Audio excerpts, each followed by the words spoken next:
আসসালামু আলাইকুম, কেমন আছেন সবাই? চলে আসলাম পিনাকেল কনসালটেন্সি গ্রুপ থেকে। আমরা কিন্তু যারা স্টুডেন্টরা ইউকেতে যেতে চাই তারা স্পন্সরের বিষয় নিয়ে অনেক বেশি কনফিউজ থাকি। সেই কনফিউশন ক্লিয়ার করতে আমাদের সাথে আজকে রয়েছেন MD Raihan Sharif, destination manager UK, Pinnacle Consultancy Group. Sir কেমন আছেন? জি আলহামদুলিল্লাহ ভালো আছি।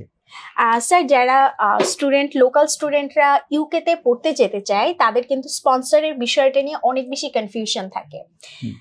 স্যার, স্পন্সর কে হতে পারে সেক্ষেত্রে? এটা খুবই নর্মাল একটা ইস্যুস। সেটা হলো যে একটা স্টুডেন্ট যদি ইউকেতে পড়তে যায় তাহলে সে নিজেই তার স্পন্সর হতে পারে। এটা হলো ফার্স্ট থিংস। সেকেন্ড হলো যে তার ফার্স্ট ব্লাড যে রিলেশনশিপের যে মেম্বারগুলো আছে, যেমন মা বাবা ভাই বোন, তারাও যদি তার স্পন্সরটা হতে চায় বা গ্যারান্টার হতে চায়, সেক্ষেত্রে তারাও তাকে এই বিষয়ে হেল্প করতে পারে। স্যার, স্পন্সরের জন্য কি পরিমাণে ব্যালেন্স শো করতে হয়? এইটার আসলে ছোট্ট একটা ক্যালকুলেশন আছে। সেটা হলো যে আপনার যেটা টিউশন ফিস যেটা আসবে, এই টিউশন ফিসের ইউকের ম্যাক্সিমাম ইউনিভার্সিটিগুলো এখানে 50% পেমেন্টের জন্য একটা রিকোয়ারমেন্ট দিয়ে থাকে ক্যাশ লেটার ইস্যু করার আগে। তো তাহলে আমি যদি ওইভাবে ক্যালকুলেট করি যে আমি 50% ইউনিভার্সিটিকে দিয়ে দিলাম, তাহলে আমার কাছে বাকি যে 50%টা থাকলো, এই টাকা প্লাস হচ্ছে যে আমি যে ইউকেতে গিয়ে থাকবো, হ্যাঁ, এবং সেখানে যে আমার লিভিং পারপাসে যে কস্টিংটা আসবে, হ্যাঁ, এইটার একটা ইউকেভিআই নির্ধারণ করেই দিয়েছে একটা অ্যামাউন্ট। সেটা হলো যদি কেউ লন্ডনে থাকে তাহলে তাকে 13,000 সামথিং পাউন্ডের মতো অ্যাকোমোডেশন পারপাস দেখাতে হবে, এবং আউটসাইড যদি লন্ডন থাকে তাহলে সেখানে 10,000-এর মতো 10,000 সামথিং দেখাতে হবে। তাহলে এইটা যখন আমরা ক্যালকুলেশন করছি, প্রথমে টিউশন ফিস, সেখান থেকে আমাদের যদি কোনো স্কলারশিপ থাকে সেটাকে আমরা মাইনাস করে দিচ্ছি, দেওয়ার পরে 50% আমরা ইউনিভার্সিটিকে দিয়ে দিচ্ছি, বাকি যে 50% থাকলো প্লাস হচ্ছে আমি এখন লন্ডনে যাচ্ছি না আউটসাইড অফ লন্ডনে যাচ্ছি, এই অ্যামাউন্ট অফ মানিটা আমাকে একসাথে যোগ করে ব্যাংকে দেখাতে হবে। আচ্ছা স্যার, কি কি ডকুমেন্ট রিকোয়ার্ড হয়ে থাকে? ইউকের ক্ষেত্রে ডকুমেন্টসের প্যারা নাই বললে চলে। অন্য কান্ট্রিতে তো অনেক ডকুমেন্টস দরকার হয়।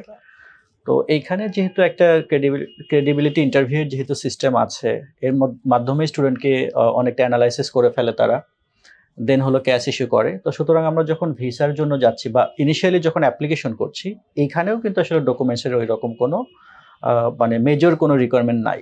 তারপরেও যদি মোরাললেস বলি তাহলে তাকে অ্যাটলিস্ট তার passport, CV, all academic certificate, transcript, recommendation letter, যদি সে জব করে থাকে তাহলে জবের ওয়ার্ক এক্সপিরিয়েন্স লেটার, দেন হলো যে তার প্রুফ অফ ইংলিশ প্রফিসিয়েন্সি, এবং একটা স্টেটমেন্ট অফ পারপাস, হ্যাঁ, যে সে কোথায় পড়তে যাচ্ছে, কেন পড়তে যাচ্ছে, কেন অন্য কোনো কান্ট্রিতে না গিয়ে ইউকেতে যাচ্ছে, এবং তার হলো ফিউচার গোলটা কি। এই রকম রিলেভেন্ট কিছু কোশ্চেন আছে যেগুলো সে একটু কেয়ারফুলি যদি লুক আফটার করে তাহলে সে একটা ভালো এসওপি সহ ডকুমেন্টসের রিকোয়ারমেন্টগুলো ফুলফিল করতে পারে। স্যার, কোনো স্টুডেন্টকে পিনাকেল কি স্পন্সরের জন্য হেল্প করতে পারে? আসলে পিনাকেল তো একটা ফিনান্সিয়াল কর্পোরেশন না, তারপরেও এখন যেহেতু পিনাকেল এখানে দীর্ঘদিন ধরে স্টুডেন্টের সাথে প্রসেস করছে, সুতরাং ব্যাংকের সাথেও একটা সুসম্পর্ক তাদের আছে। সেই ক্ষেত্রে যে ব্যাংকগুলো আসলে স্টুডেন্ট লোন প্রোভাইড করে, পিনাকেলের মাধ্যমে কাজ করলে হয়তো আমরা ব্যাংকের সাথে একটা ইন্টারাকশন করায় দিতে পারি, যাতে করে তার লোন পাওয়াটা একটু ইজি হয়ে যায়।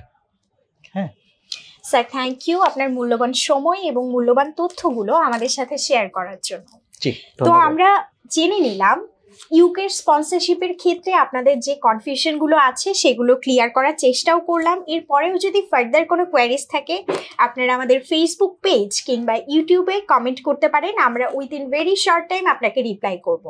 এবং আপনারা আরও কোয়ারিজের জন্য কিংবা কনফিউশন ক্লিয়ারের জন্য চলে আসতে পারেন ফিজিক্যালি আমাদের পিনাকেল কনসালটেন্সি গ্রুপের অফিসে। সবাই ভালো থাকবেন এবং পিনাকেল কনসালটেন্সি গ্রুপের সাথেই থাকবেন। ধন্যবাদ।